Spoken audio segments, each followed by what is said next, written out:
चाकूचा धाक दाखवून एका नराधमाने एका विवाहित महिलेवर अत्याचार केला असून तिच्यासोबत जबरदस्तीने सेल्फी काढून तिचा सेल्फी तिच्या नवऱ्याला पाठवलाय। या प्रकरणी पोलीस ठाण्यामध्ये आरोपी विरुद्ध नोंद करण्यात आली। अक्कलकोट तालुक्यातील चपळगाव येथे रक्षाबंधनाला आलेल्या एका विवाहितेवर गावातल्या एका नराधमानं घरात घुसून चाकूचा धाक दाखवून ठार मारण्याची धमकी देत अत्याचार केला। यावेळी काढलेला सेल्फी नवऱ्याला पाठवून तिची बदनामी केली। या प्रकरणी अक्कलकोट उत्तर पोलीस ठाण्यात गुन्हा नोंद करण्यात आलाय। अनिल चन्नबसप्पा बिराजा राहणार चपळगाव यांच्या विरुद्ध अत्याचार केल्याचा गुन्हा नोंद झालाय। फिर्यादीमध्ये असं म्हटलंय की पीडित विवाहिता हिचे 4 महिन्यांपूर्वी लग्न झालं होतं। त्यानंतर ती रक्षाबंधनाच्या सणासाठी 12 ऑगस्टला आपल्या गावी आली होती।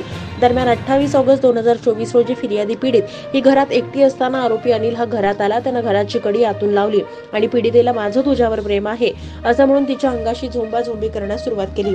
तेव्हा पीडितेने माझं लग्न झालंय, तू घरातून निघून जा असं म्हटलं असता चाकू काढून तिला धाक दाखवत तुझा चेहरा हसरा ठेव असं म्हणून सेल्फी फोटो काढला। तुझ्या नवऱ्याला हे फोटो मी पाठवणार आहे असं म्हणून पीडितेवर अत्याचार केला।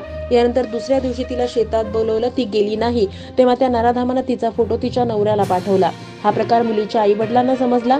आरोपी हा एका विशिष्ट समाजातला असल्यानं त्या विवाहितेवर आणि तिच्या आई-वडिलांवर कुणाचा राजकीय दबाव येऊ नये म्हणून अक्कलकोट उत्तर पोलीस ठाण्याऐवजी सर्वजण शहरातील पोलीस अधीक्षक कार्यालयात येऊन पोलीस अधीक्षक अतुल कुलकर्णी यांची भेट घेऊन या ठिकाणी गुन्हा नोंद केलाय।